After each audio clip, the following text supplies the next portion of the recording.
Uh, Very good evening to all. We are planning to start the webinar soon.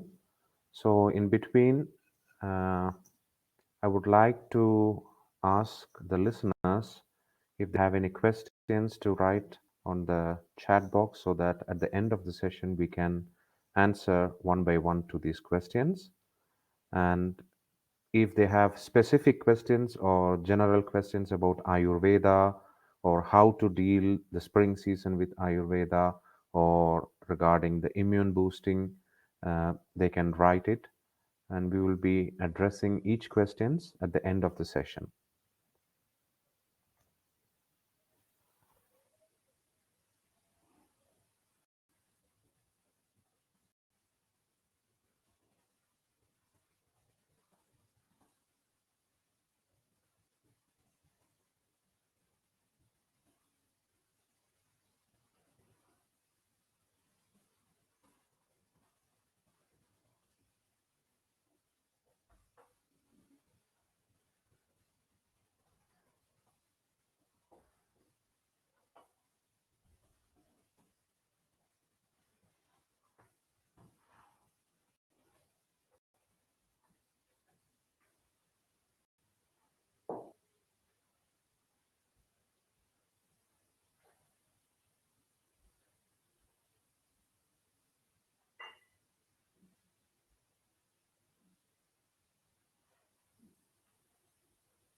So I think we can start the webinar right now. There are 5 people online. We hope others also interested people will be joining soon. So today we're going to talk about uh, immune boosting through Ayurveda. And this is an Ayurvedic webinar. And myself, Dr. Philip Sajin, I am coming from India, from south of India, which is known as Kerala. So since 2011, I've been practicing Ayurveda in Europe with German-speaking clients in Austria, in Germany, in Switzerland. So I've been doing consultations, I've been doing pulse diagnosis, I've been designing Ayurvedic centers and Panchakarma centers and taking care of and administering Panchakarma treatments or detox programs throughout these German speaking regions. And before 5 years, I had my own Ayurveda retreat in India. So right now I'm living in Austria, in Tyrol, which is very close to Constance. And since 1 year, I've been collaborating with Team Geneva, doing online consultations in Ayurveda. So this is about me as a nutshell. I'm living with my family in Austria. So today we are going to speak about the spring season, which is the most expected cleansing season of the year for Ayurvedic enthusiasts. And we go in detail about what what are the predictions in Ayurveda regarding spring season and what transitions the body is going through and how we can prevent some illnesses, and especially in this pandemic period, how can Ayurveda benefit, how we can benefit from Ayurveda in this pandemic period for increasing your vital capacity, for increasing the immune system. Even if people who have recovered from COVID or who have been vaccinated, whatever it is, so however they can really help people. These are things that we are going to give a little bit focus today on today's webinar. So, uh, about myself, my name is Vaidya Philip. I studied Bachelor of Ayurvedic Medicine and Surgery. It's a 5.5 year course, a university degree in a prestigious institution called Government Ayurveda Medical College, Trivandrum, which is under the University of Kerala, which is known as the Center of Excellence of Ayurveda under the Ministry of Ayush, Government of India. So the remaining I told you, since 2007 I started practicing Ayurveda, and since 2011 I work in Europe. So, apart from doing consultations and all, I have directed to Ayurveda documentaries. One is about the Ayurvedic spices and how to do Ayurvedic cooking. The second one is about a very old collaboration between the Dutch government and the Indian Vaidyas or the Ayurvedic healers, is known as the Hortus Malabaricus, which is a encyclopedia of about more than 300 oriental plants which are used as healing plants in Ayurveda. In the 17th century, the Dutch Indian collaboration was established. So, this is about myself. So, I would request who are listening to this webinar to to to write a few words about yourself and why you are interested in Ayurveda in the chat box, because now there are not too much people. There are only four people. So I see the names like Carola, Alexandra. So what is your interest about Ayurveda? What is why you are interested in Ayurveda, and what are the areas that you are looking into that you would really like to get help, or you would really like to get some suggestions. So this you can write in the chat box so that we can discuss for general questions and give general answers, and for specific questions at the end of the webinar we can address and engage on each topic.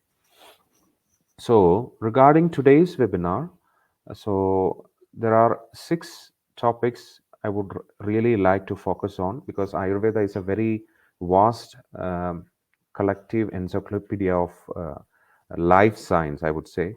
It's a wisdom of how to live and what to do and what not to do. The things are written, and when you select a topic about immune boosting in Ayurveda, there are lots and lots of classical textbooks, and you cannot go into this vast information because it's too much data coming in.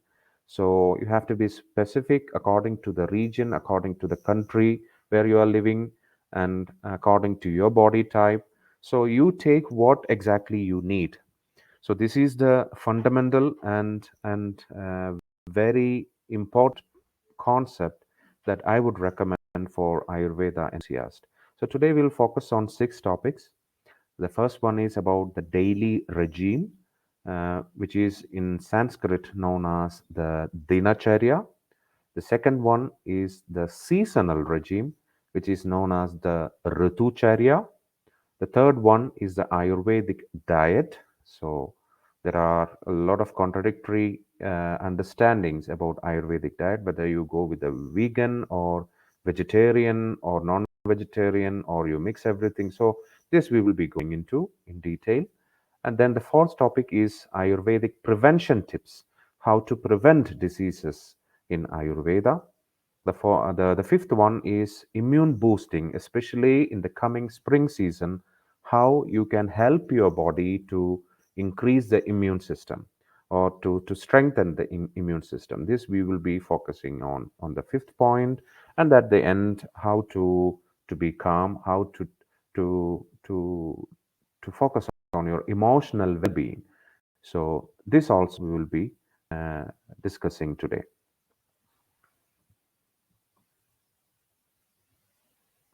So when we talk about Ayurveda, the first thing I would really like to tell is uh, Ayurveda experience of different people are in different perspectives. So I'm just switching off my video so that you can focus on the slides. Uh, if you have any issue, you can write on the right side. So according to Ayurvedic definition, in Sanskrit language, it's written Samadosha, Samagnischa, Samadhatu Malakriya, Prasanna Atma Indriya Mana, Swastya Iti Abhidiyade. So, this is the definition of an optimal health according to Ayurveda. So, these are all old Sanskrit verses written in the classical textbooks. So, you don't need to understand about the language or what it is written, but I'll just explain the meaning of these two lines in Ayurveda, because Ayurveda is written in Sanskrit verses. It's called sloka. It's two lines of Sanskrit. It's called sloka. So it's written with hundreds and thousands of slokas in Sanskrit. So one need to decode these slokas to understand the real meaning of what exactly the ancient scholars have written in this textbooks. So samadosha, sama agnischa, samadhadu malakriya, prasanna atma indriya manah, swastha iti abhidiyate. Swastha means a healthy person. So we are talking about the optimal health. What do you mean by optimal health? You have the World Health Organization's definition of health, and you have the definition of disease. Everybody knows that. So in Ayurveda, which was written like thousands of years back, they say that there are components of health. One person is said to be healthy in which way? So his his doshas. Everybody who learns about Ayurveda or in has an interest in Ayurveda knows that what are the three doshas. So Ayurveda says that our body has three body energies. Whenever you are born, you have these three bioenergies inside the body, which binds, which moves, and which helps to do your metabolic activities. So they are called the doshas or the bioenergies, and there are three doshas, and we call it as vata, pitta, and kapha. So to be very simple, you call it as vata dosha, pitta dosha, and kapha dosha. So once a person is born, they are born with these three doshas, and these three doshas have their own qualities. These three doshas have their own attributes in a person, and these three doshas are in definitely unique portion in each baby born. So these three doshas are not the same in even in identical twins. So the doshas are different. So sama dosha means in a person where the doshas are sama. Sama means balanced. So once doshas are balanced, that person is said to be healthy according to Ayurveda. Then comes the Agni. So sama Agni, sama in general means balanced. So first we talk about the doshas. Second, talk about the Agni. Agni means the fire inside the body. So when the Ayurvedic scholars talk about the fire, what we have to understand is the metabolic fire and the enzymes that create the physiological activities inside the body. So there are 13 types of metabolic fire inside the body. I don't want to name these 13 Agnis, but the main Agni is the digestive fire. So if you have a very balanced digestive fire and the other 12 metabolic fires and samadhadu, dhatu means the body tissues. So there are 7 body tissues starting from rasa, rakta, mamsa, medo, asti, majja, and shukra. So all these body tissues are not too much or too less. So it should be in a balanced situation. And malakriya. So malakriya means there are 3 types of waste products that come on a daily basis from our body. That is the sweat, uh, and the urine, and uh, feces. So these 3 waste products should be properly disposed. So if you run or walk, you should sweat. If the sweating is not happening, then the waste products are not coming out. If you are working out in a gym for 30 minutes, you should really profusely sweat. If that sweating is not happening, then your waste product management system inside is not working proper. So these are all signals that really helps a person to understand whether the person is healthy or sick or in a pre-sick situation. And then these are the 4 things: doshas, agnis, dhatus, and malas. And then comes the indriyas and manas. The indriyas are the 5 sensory motor organs. The sensory motor organs means the sense of perception, the sense of hearing, the sense of smell, the sense of taste, and the sense of touch. So these five senses should be clear. And coming to the next point is the manas or the mind.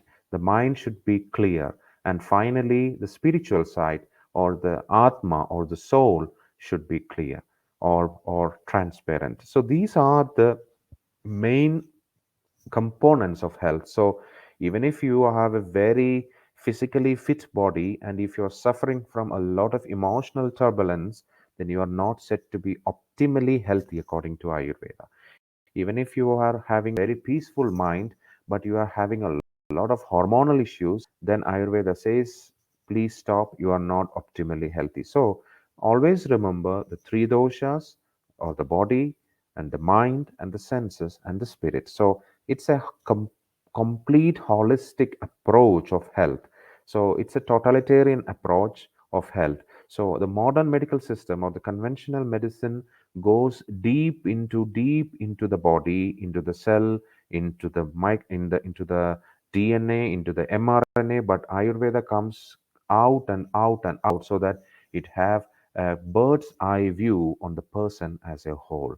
So this is the concept of health or optimal health in Ayurveda. So let's go to the next slide. So uh, when you talk about health, how can you maintain good health? So Ayurveda says there are the two things that changes outside. The one is the day and night. The second thing is the season. So when you wake up in the morning, you see the sun, you go to your work, you eat in between, you come in the evening, then you sleep. So this is a 24 hours routine program, and there are only two changes happening in this 24 hours. One is the sunrise and the second is the sunset. So your life in this 24 hours format is structured in such a way that you get enough rest, you eat proper, and you work. So how to take care of this 24 hours? This is called the dinacharya or the daily regimen. And there are four seasons according to the Western concept. They are like summer, winter, spring, and autumn. But in Ayurveda, we have six seasons. There is rainy season coming up, and before that also there is another season. So in Ayurveda, the 12 months are divided into six seasons of 2 months each. But in the Western concept, they have divided the seasons into four, like the summer, winter, spring, and autumn, with 3 months each. So the every seasons change, the body try to change its physiological activities according to the seasonal changes outside. So as per Ayurvedic concept, our body is a exactly a replica or reflection of the five elements in the nature. So what you see outside, you can see inside also. So when changes are happening outside, your body will suddenly accustom to change or to bring change inside the body. For a very good example I can give you, because in the spring season, suddenly from winter, the sun uh, is getting more hot in spring season. So you have more heat coming on top of the earth, and the snow is starting to melt. There is more moisture on top of the earth, and the fresh leaves are coming, flowers are coming. So there is a sudden change in the humidity, in the temperature of the earth's surface. So this will definitely affect the physiology of a human being also. So when we talk about dinacharya and ritucharya, Ayurveda speaks about finding a balance of these dinacharya and ritucharya. So if you live according to summer season, you will have more balance of the doshas inside. For example, if in summer season there is very much heat outside, and Ayurveda says reduce the spicy intake, no alcohol or less alcohol, and less red meat or less spicy food. When Ayurveda says that, and one person comes that and say that no, I am gonna drink too much alcohol, I'm gonna eat too much spicy food, definitely then the balance will be derailed. So Ayurveda is all about suggestion, it's not like a dictation. So Ayurveda says that you have a buffet of a lot of things on the table, it's up to you to choose. So you have the freedom, the right to choose health or disease. So living in alignment with the season is one of the best ways to help and support health and well-being. And that really helps to balance the immune system. So there lies the key. So whether you are willing to change your things according to the seasons, or whether you stick on to your daily routines, whether you are willing to change the reasons that created disease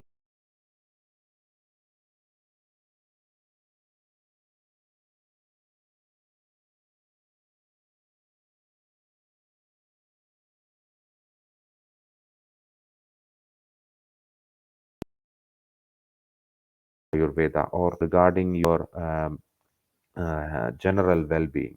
So when we talk about uh, the digestive agnis becomes proper.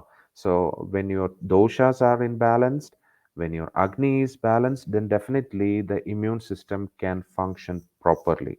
And it is generally we can say that, but when Ayurvedic perspective works with each person's doshas. For example, for a Pitta Kapha person, the perspective is different. For a Vata Kapha person, the perspective is different. For a Vata Pitta person, the perspective is different. So it is very much unique. It's like tailoring a special dress for you. So you cannot simply say that, okay, in spring season, reduce this means reduce for everybody. No, it is different for a person called A. It is different entirely for a person B, and it is entirely different from A and B for a third person called C. So depends upon doshas, depend upon the prakriti. Prakriti means the specific body type as per the three doshas. These arrangements and these alignments has to be constructed. And for this, definitely Ayurvedic consultations really help you. Ayurvedic understandings helps you. Learning and reading more about Ayurveda will really help you. So these are the basics in understanding the dinacharya and ritucharya. For example, when we talk about dinacharya, Ayurveda says that in spring sun, which is known as the Vasanta Ritu, Vasanta is a Sanskrit word. In Vasanta Ritu, you have to get up along with the sunrise. You should not sleep till 10 o'clock or 11 o'clock.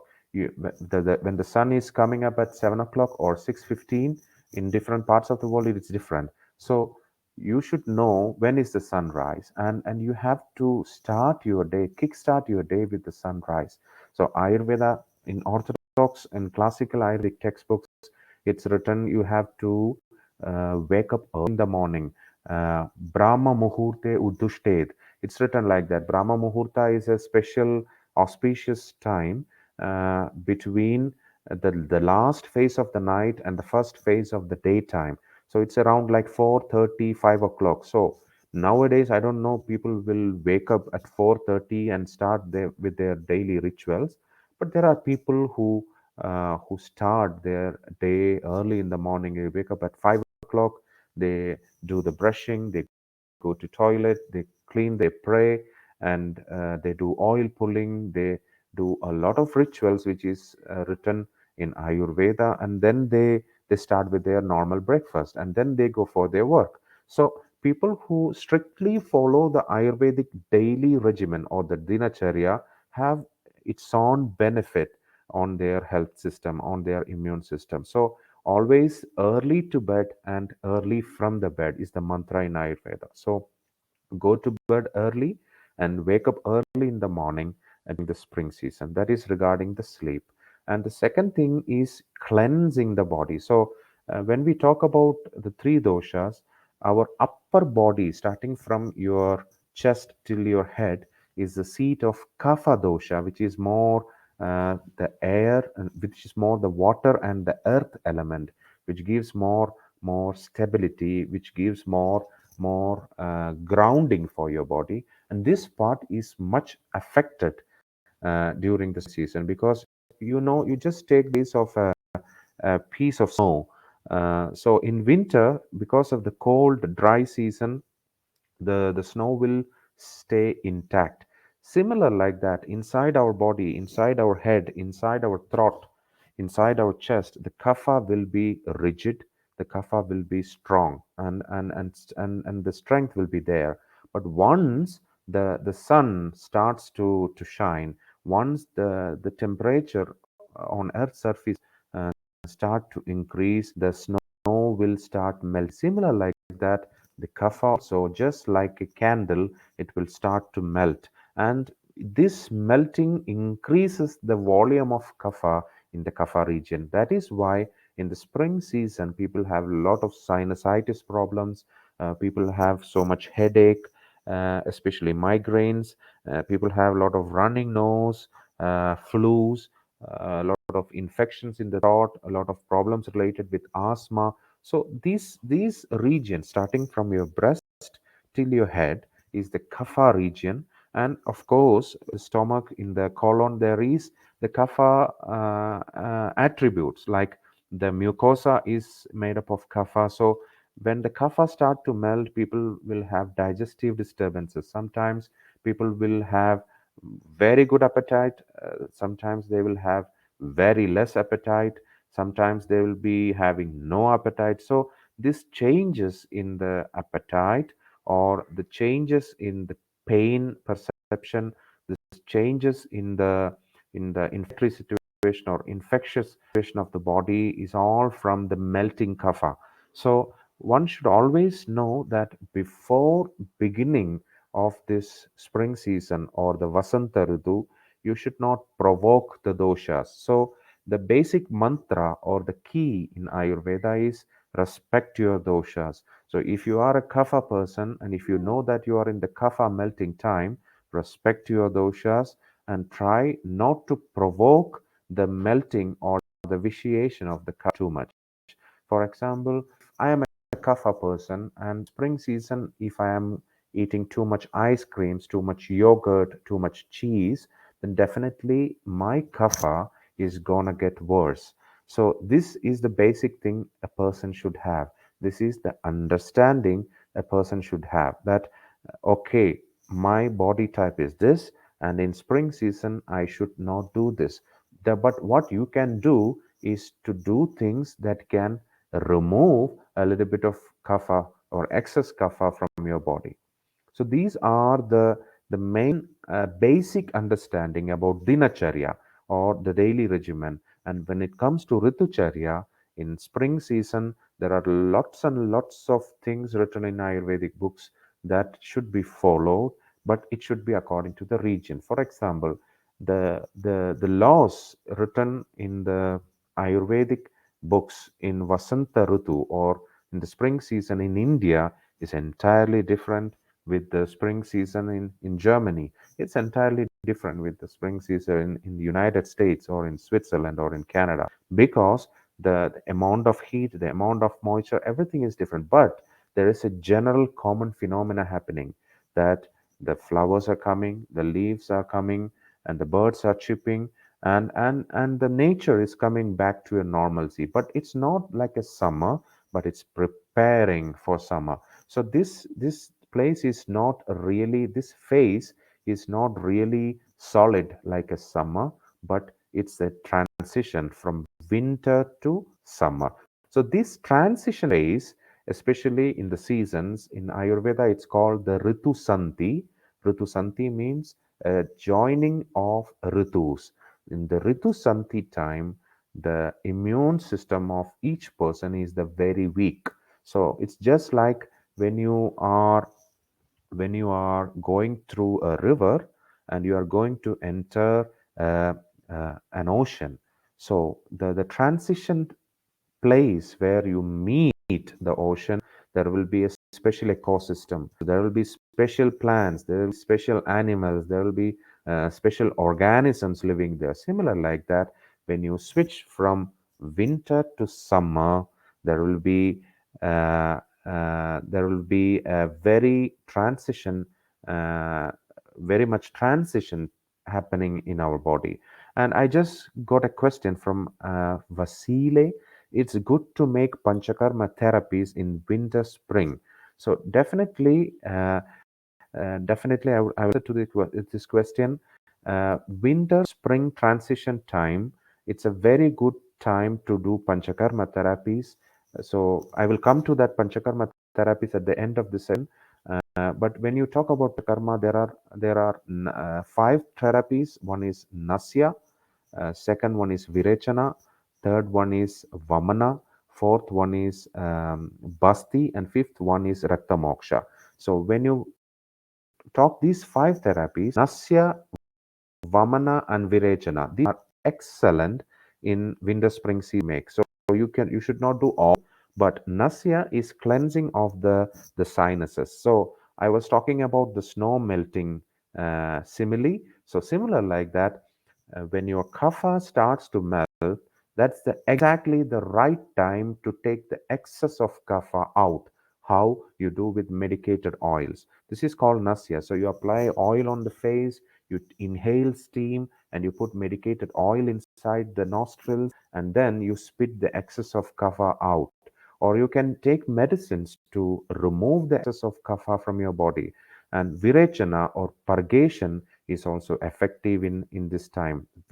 Purgation means you take medicated ricinus oil or some medicated tablets to initiate cramps so that you lose the unwanted kapha from your colon and from your stomach. So this will induce a scrapping effect in your stomach and in your colon also. So it's just like a pipeline. So you eat a lot of things, and during the long duration, a lot of toxins or ama and unwanted things get clogged inside the pipeline. So when you do these cramps, when you initiate these artificial cramps, this unwanted kapha along with the ama will get out of your body through virechana process. So it's very good to cleanse your body during the winter spring season.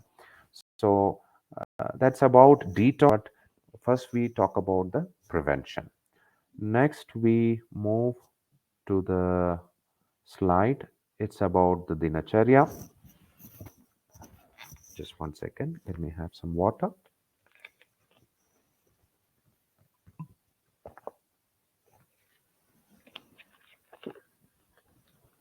So, when we talk about dinacharya, Ayurveda basically divides the 24 hours in a day into six blocks of 4 hours each. So, in this slide, you can see. Uh, just let's start about the sunrise. From the sunrise, if it's at 6 a.m., after 4 hours, that is till 10 a.m., it's the kapha time. So, what should one person do during that time is mentioned in Ayurveda. So, from 10 till 2 p.m. is the pitta time in the nature as well as in our body. From 2 till 6 is the vata time. And when you look down, there is exact replica of this kapha, pitta, and vata time. So, let's go to the dinacharya in the first 4 hours, starting from 6 till 10, what are you supposed to do and what is happening in your body? You need to take a light breakfast, and if you're working on that day, you need to follow your task list, what to do on that day, and productive things are happening in the morning time from 6 a.m. till 10 a.m. And when it comes to the pitta time is noon time. Look at the sun. The sun is just above your head, and it's a heavy fire time. So strategize, complete bulk of challenging work and big lunch. So you can take all these things during this time, 10 a.m. to 2 p.m., because you have the maximum energy at that time when you are working in your office or from home. So starting from 2 till 6, it's the Vata time. So Vata means creation. So Vata, as my understanding, it's all about connection and creating things. So you need to connect the dots during the Vata time because your neurons are very active at that time. So creation happens, make task lists for the next day, and exercise. So in spring season, Ayurveda says you can exercise and not moderate. You have to really exercise good so that you really sweat your toxins out. So morning you start with a light breakfast, then you follow the task list of that day, and then you do productive things. And the midday time you strategize. That means you focus, and then you achieve your things. Complete bulk of challenging work, whatever things you have to do on that day, use that time from 10 till 2 to completely do these things and have a great lunch, because you can eat whatever you want at that time, because the agni or the pitta is the maximum. You should avoid big things for the breakfast. You should avoid big quantities of food for the evening also. So when it comes to vata side, you create, you make lists for the next morning, and then you exercise. And after the sunset, see, the sunrise and the sunset are the transition here. So life is rotating between these two points, sunrise and sunset. And after sunset till 10 p.m. is the kapha time. Look, from sunrise to 10 a.m. in the morning is also kapha time. From to 10 p.m. is also kapha. It's exactly the replica of what happened in the morning. Light dinner. So you start your day with a light breakfast. In the evening, you start your night with a light dinner. Be with your family and try to relax. So these are things that you can do to reduce your kapha. So I told before that spring season is a vitiation of kapha happening. So what you can do to prevent the vitiation of kapha is use your kapha time. That means early mornings and early evenings productively. This is very important. Then, starting from 10 p.m. to 2 a.m., that is midnight time, normally Ayurveda suggests that you should go early to bed. For example, 10:30, if you go to bed, the secondary assimilation happens during this time. So that is what it's mentioned like Pitta. So there is no fire happening, but deep inside the cell, the cellular assimilation, the cellular breakdown, the mitochondrial energy production, everything is happening during the midnight. So sleep is very essential. Processing of the foods and waste elimination of the toxins of the whole day, and regeneration of your body cells, and refreshing your body, this is happening at that time. If you don't use that time peacefully and use your brain, and then definitely your body will react to these sudden changes. For example, if you're a person who is sleeping perfectly at 10 o'clock, one day if you lose, if you are not sleeping according to your routine, then definitely body will address that problem with some back pain or shoulder pain or headache or dizziness or lack of focus. So always remember, sleep is very important. Even during the spring or Vasanta Ritu or any other Ritu, sleep is very important. And then from 2 a.m. to 6 a.m. is the Vata time. Just like the afternoons, the early mornings are the time to dream, time to wake, time to detox. That means the daily elimination of waste materials, time to meditate, and time to slowly exercise, like the yoga things. So, in evenings are good for exercise, but you can vigorously exercise. Early mornings are good for exercise. Start with slow exercise, because if you sweat profusely and make your body tired early in the morning at 5 o'clock or 6 o'clock, definitely your day will be really tired. You don't have much energy to take care of that things. This is dinacharya. So understand this 24 hours is divided into 6 blocks, and these 6 blocks are vata pitta kapha into two, and what you have to do, what you have to not to do. So this is the basic understanding. in the dinacharya part. So next we go to Ritucharya.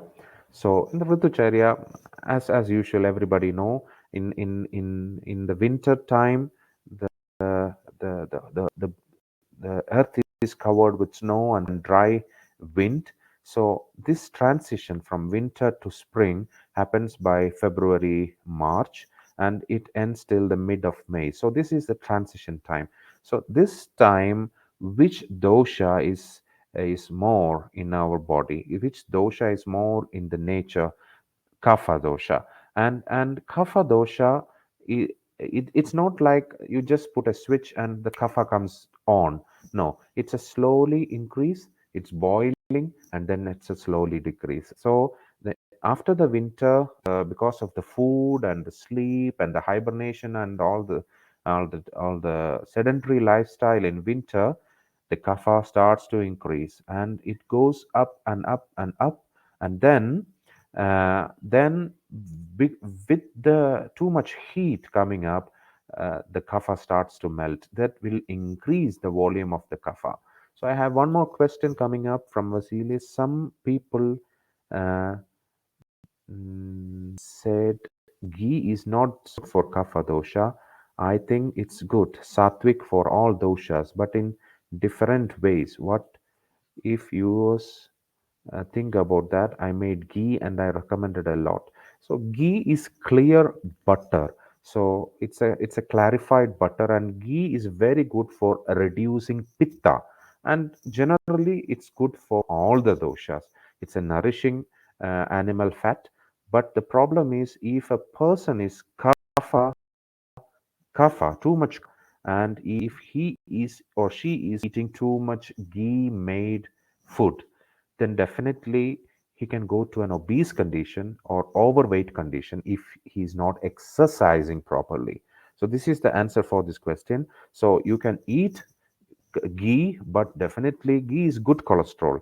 But the problem is you should exercise properly if you're taking too much made food made of ghee. So you cannot simply eat ghee sweets, laddus and burfis on a daily basis and think that okay, it's sattvic. No, it is sattvic, but too much ghee is also a problem. So everything in moderation. So we will come to that diet part in the next session. So let's talk about spring. So what is spring? Spring is all about new beginning. So uh, in the spring season, what happens to kapha? So with the early spring, the body builds, strengthens, nourishes, lubricates, protects fats, fluids, reproduction. So these are the changes that is going to happen for kapha, because the quality of kapha is to build, the quality of kapha is to strengthen, is to nourish, to lubricate, to protect fats, fluids, and reproduction. So what will happen is the exact opposite of all these things happen, like congestion, obesity, allergy, lethargy, or tiredness, and sinus problems. So if you increase kapha by taking too much kapha, increasing food products, then definitely the body will react to it. If you're not exercising properly, by congestions, even that is nasal congestion, or it's a chest congestion, it's a throat congestion, obesity, you gain a lot of weight, allergies, you have a lot of skin problems, and then lethargy, you feel tired. So this is exactly the answer for the ghee question, that if you are kapha and if you take too much ghee, definitely you will feel like tired. After lunch, you will be really, really tired. And then you have sinus problems also. So the kapha is melting, and if you are giving too much ghee in spring, definitely you will have a lot of issues related with the sinuses. And what will happen to the pitta? Let's look at the pitta functions in the body. I've told you in the beginning that the pitta controls all the metabolism, so all the enzymes, even the endocrine glands, the exocrine secretions, everything is from the pitta. So pitta controls the digestion, pitta controls the eyes, the blood, skin, brain, and heart. So if you don't take good care of the pitta, with the increasing spring or the late spring, which is gonna be in April, May, what will happen? Acid reflux, heartburn, acne, hypertension, nausea, migraines, and endometriosis. So these are a spectrum of diseases starting from simple acid reflux to endometriosis. So these are all inflammatory conditions. So it can start from your stomach, it can go to the heart, it can go to the skin, it can go to your blood, it can go to your nervous system, and at the end in your reproductive system also. So you must know how to balance your pitta during the springtime.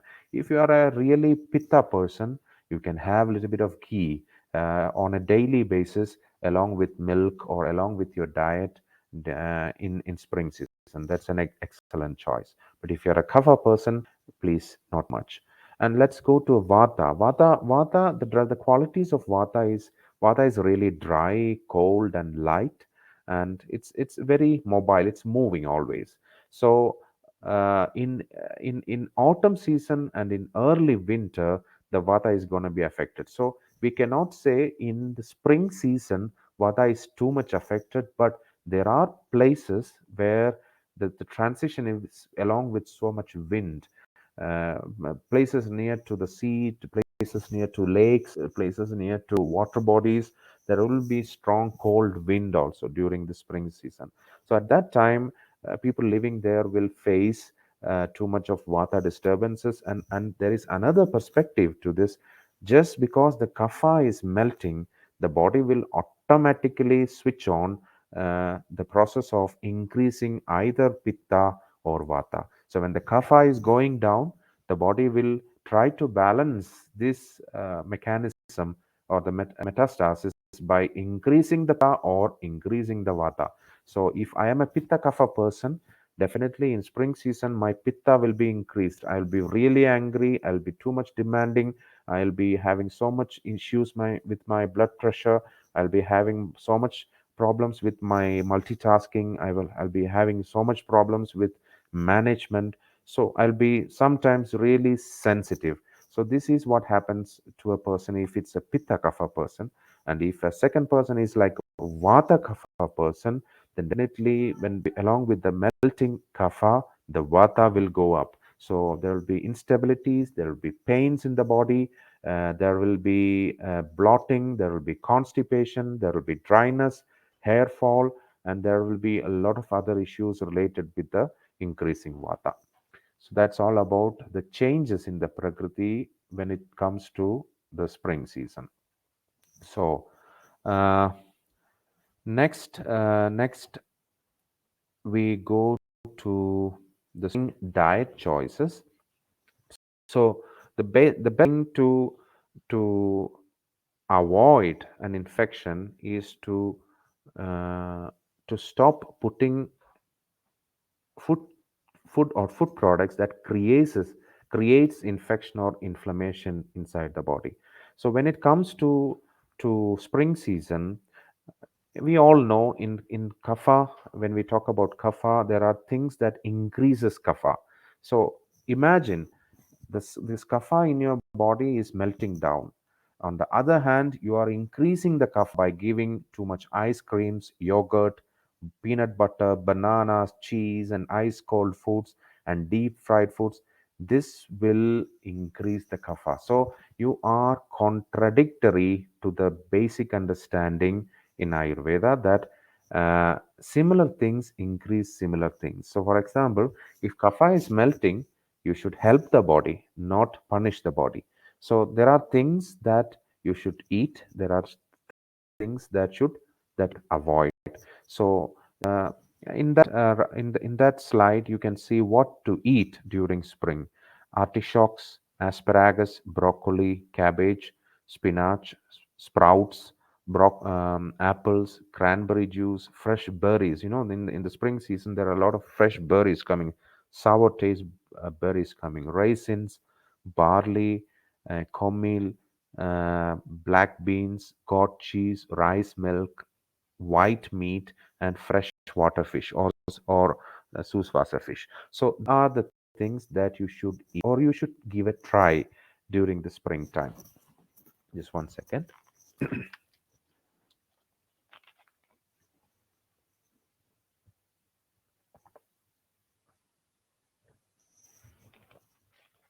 And when it comes to the food that you need to avoid, things that create more kapha in your body, that creates more dampness, more moisture inside your body, more gas inside your body, like olives, potatoes, squashes, avocado, banana, coconut, meat, dates, ghee. See, there is a ghee. So, what to avoid? There's ghee. Ice creams, cow milk, soya, pasta, wheat, canola oil, salted nuts, beef, and pork. So, these are general instructions that you can see when you go to a grocery shop. Okay, it's springtime. If you are going for a purchase, what to choose, what not to choose. Your body will have a craving for things that you really need in spring. So it could be from disease and it could from your prakriti also. So always listen to your body's call. And once you start cooking for yourself, always remember in the spring season, food should be well cooked, not raw for the most part. I cannot say this to the Europeans because the Europeans really, when there is really sunshine, they really like a salad called salad. But in the spring season, it's not allowed or it's not recognized by Ayurvedic textbooks. And maybe in summer you can have it. Make a little ginger pickle about 10 minutes before meals. Chop fresh ginger into small pieces and add a dash of salt and a squirt of fresh lemon juice. So, this is like a ginger chutney. You can try 10 minutes before the meals. And food can be spicier this time of the year. So, this is very important. In the springtime, you can have spicy food, not too much spicy, but spicy food because spicy food reduces the kapha and it's also good to add bitter and astringent tastes. So this is the main point. Spicy, bitter, and astringent taste reduces the kapha, and you can have enough these three tastes in your food, along with the vegetables, along with the fish, along with chicken. No problem, you can have it. Cooked green leafy vegetables are bitter, and legumes are astringent. For example, spinach is a green leafy vegetables. It is bitter. Uh, Broccoli is bitter. Legumes are astringent.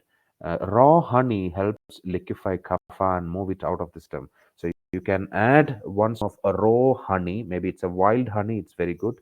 You can add to a glass of warm water in the morning on empty stomach. You can drink it.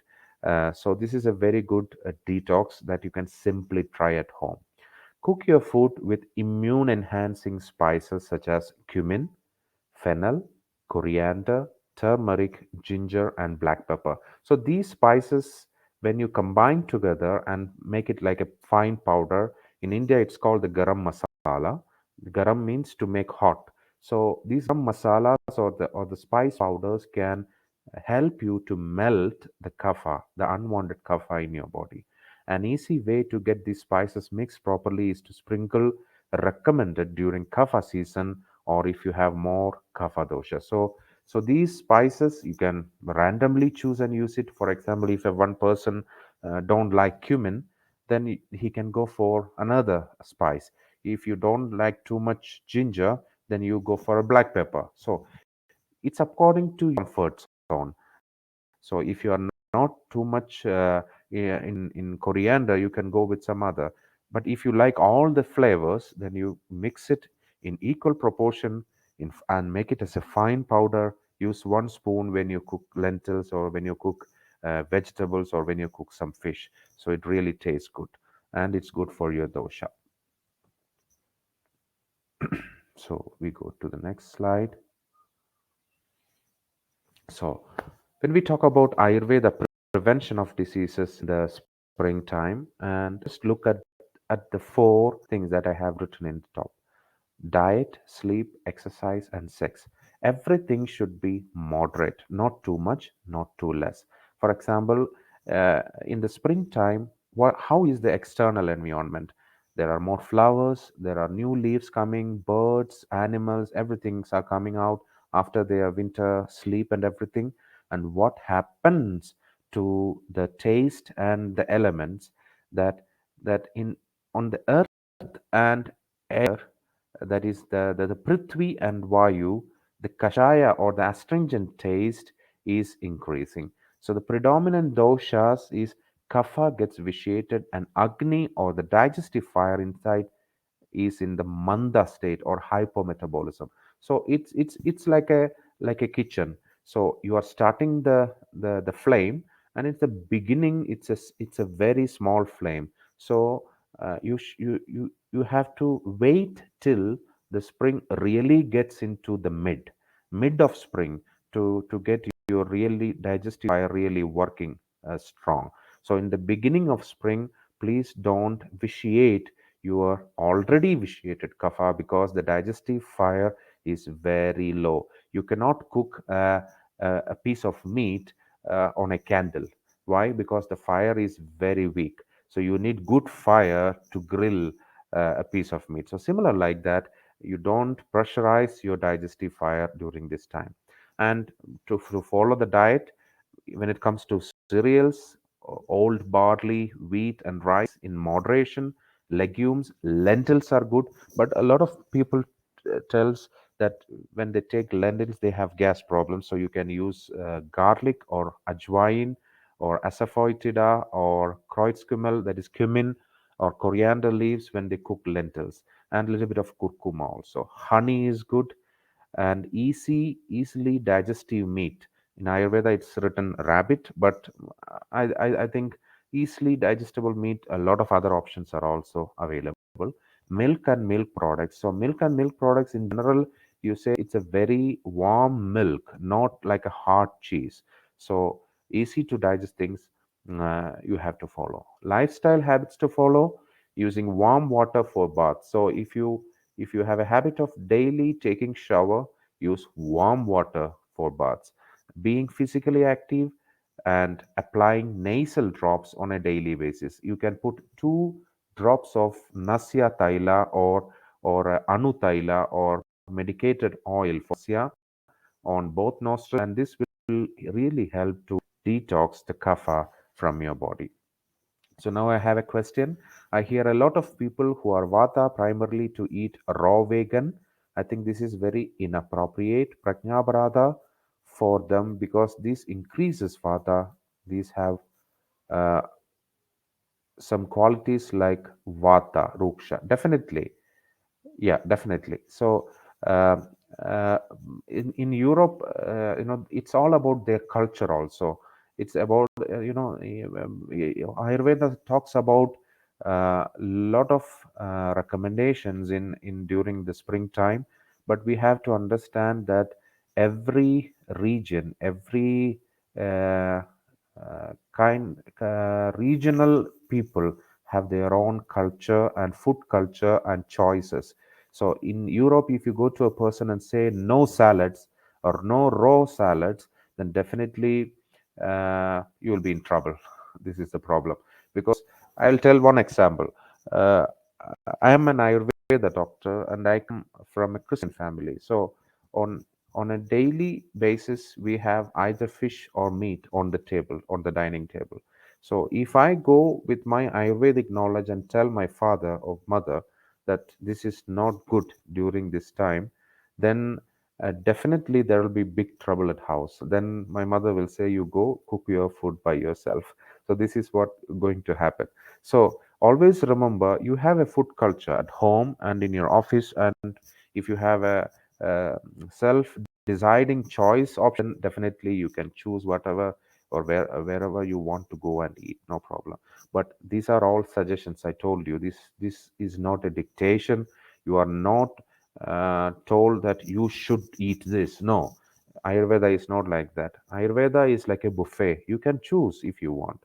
Okay, if you think that you are too much vata and raw cold vegan food is going to create a lot of dryness or rukshata and coldness inside your body, you are doing wrong, as you have written inappropriate or prajnaparada. So the next is exercise. About exercise, so the previous slide I told that diet, sleep, exercise, and sex in moderation. And when you talk about exercise, there are different types or patterns of exercises. Some people exercise on a daily basis, some people exercise maybe twice a week, some people maybe thrice a week, some people at midnight when they are free. So in spring season, what you should do, I told you in the previous slide. Remember, this is the slide that I show you. Exercise between 2 a.m. and 6 a.m. This is what we are talking right now. And the exercise, how the exercise should be.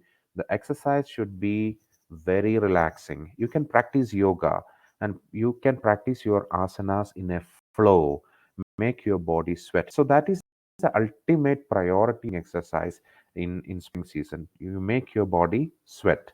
And in your yoga positions or yoga exercise include more twist because it promotes more flexibility and it increases the digestive fire.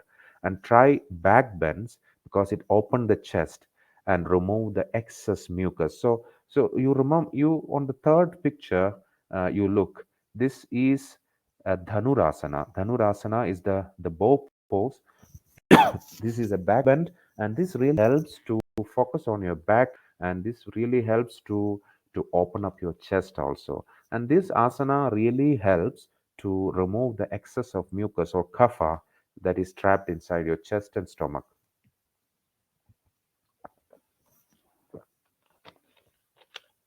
And finally, challenge yourself with standing poses. So that standing poses in yoga will heats you up, strengthen muscles, and gives you more endurance and mental focus. You will focus more on these poses.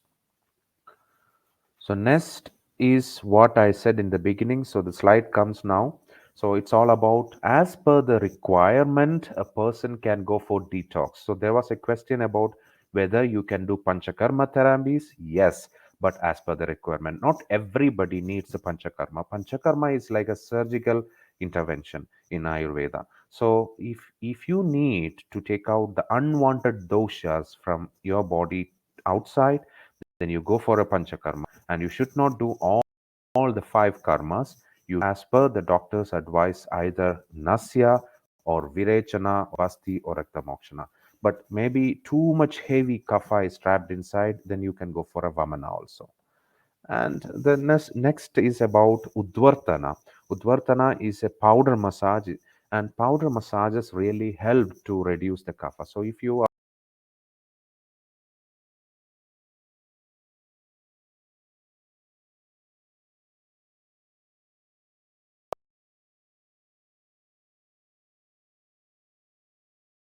massages. So Udvartana really helps to reduce the kapha. So if you cannot do too much exercises and your physical endurability is very less, then completely spoil yourself with 3 or 5 sessions of Udvartana. Then you will really feel light and you will start loosening weight also, losing weight.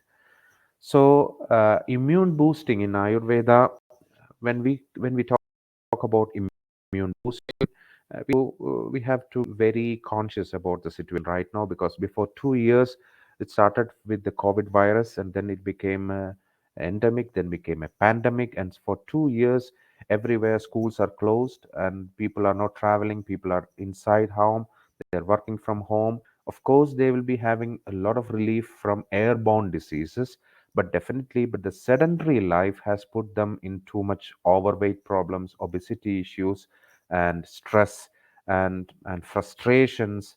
A lot of things are happening. So immune system, as I told, immune system is the communication between your inner intelligence. So each cell of your body communicates with the second cell, and if this intelligence is disrailed, and if this communication is not happening properly, then definitely the immune system have a friction inside, and it will result in autoimmune disorders, and it will result in in infections and inflammation. So definitely, if you follow the diet regimen, the day regimen and the seasonal regimen will really help your immune response very good. Your body's sensitivity will be gone and you will become strengthened by itself from inside. And if you are willing to take medicines, Ayurveda also offers a lot of immune boosting medicines like the Amrit Kalash or the Chavanaprash, which is rich in vitamin C, increases, and it's a collection of a lot of herbs in Ayurveda also. And the main ingredients is Indian gooseberry, which is very well research proven medicine for increasing immune system, the strength of immune system. So regarding the pandemic situation, you have to check the situation in as a complete perspective. Then pranayama or breathing exercise really helps to calm you down, to increase the immune system of the respiratory system. And meditation really helps because to calm down the thoughts and to reduce the stress. And if meditation on the subtle level, then medication on the on the physical level. For example, not everything works with pranayama and meditation because in some time you need to give the right drug inside. So Ayurveda offers a lot of drugs as single drugs or combination, or as oils or ghees or elixirs, alcoholic elixirs.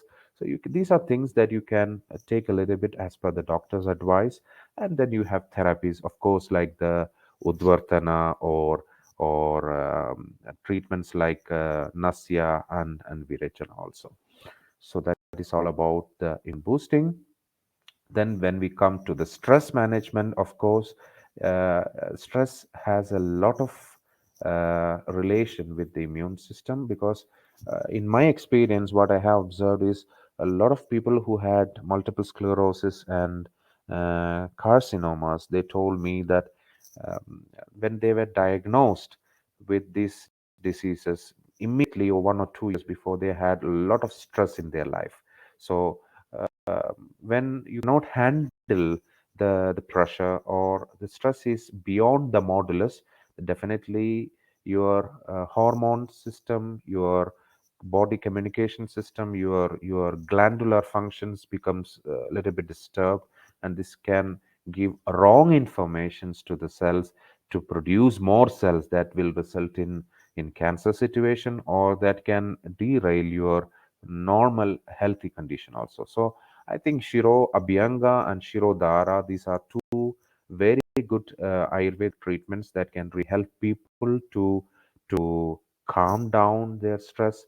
Maybe once in a week or once in a month, you can practice it, or once in a row. If you are not doing these massages or techniques often, then you can try it also as per the doctor's prescription. So Shirodhara, Shiro Abhyanga, Udvartana, these are all good treatments for this time.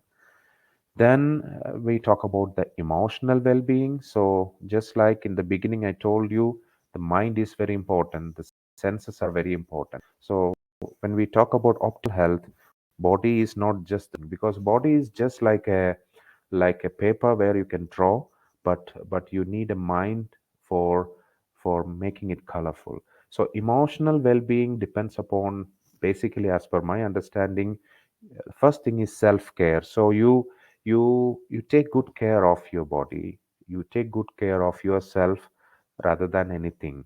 Yeah, you know that okay, in this time your body needs attention, your body needs proper care, and then address your issues. If you have any problem, try to listen to it and address the issue.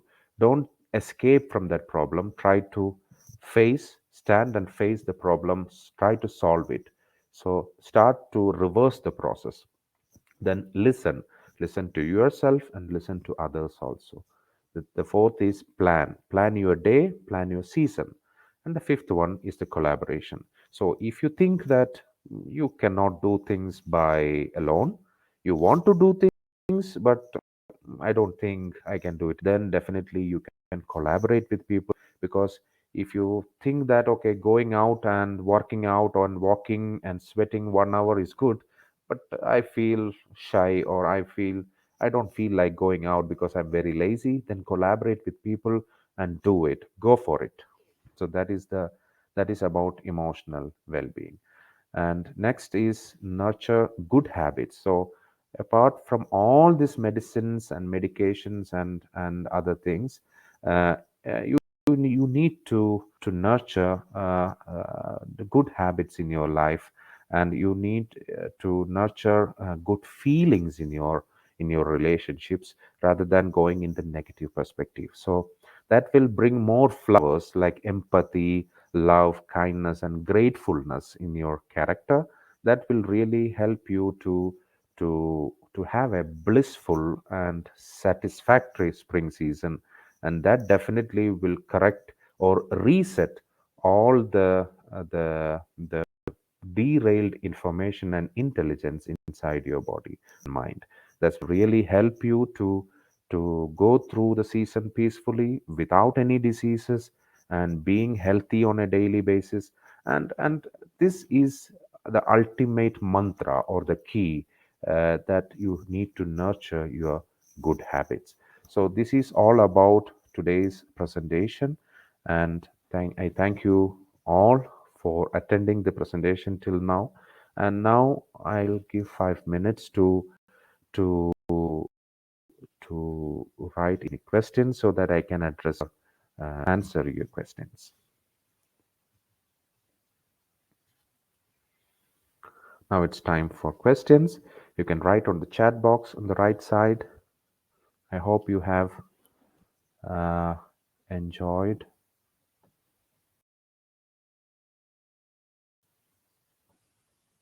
the put my video on so that you can see me.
So I think things are clear for the people about this presentation. And always remember, I told mainly 4 or 5 points.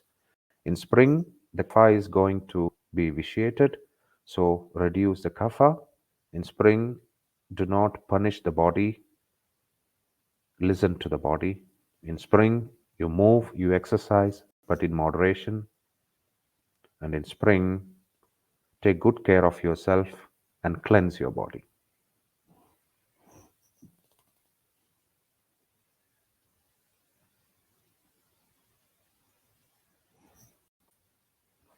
Yeah. There's a question, Shirobhyanga, is it better to make at home? Uh, I know all sutras mentioned that. Thanks. Yeah, Shirobhyanga, you can do it at home by yourself, or a second person at home can do it for you. You can use for in Ayurveda, we say that for the body, sesame oil is good. For the head and face, cocos oil is better. So you can use any kind of Ayurvedic oils, and if you don't have Ayurvedic oils, you can use um, organic cocos fat, organic oil, and you make it a little bit warm and then apply it on the scalp. Use your fingertips to rotate, gently rotate in clockwise direction on the scalp skin and do the massages, and on the facial skin also. So you can do Shirobhyanga at home, but take a shower immediately after, maybe 10-15 minutes after the massage, and don't sleep with the oil on the head. This is very important.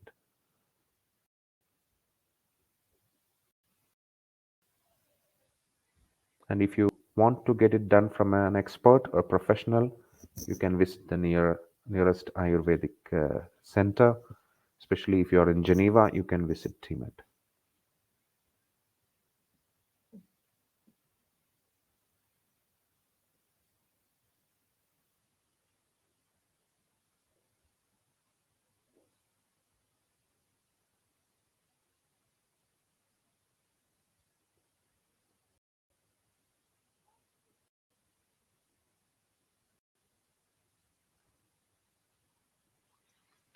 Okay, so that summons the webinar. I think now it's 8 o'clock. Already 1 hour and 15 minutes have passed. So I thank you so much and hope to see you again. Have a very nice and pleasant evening. Thank you.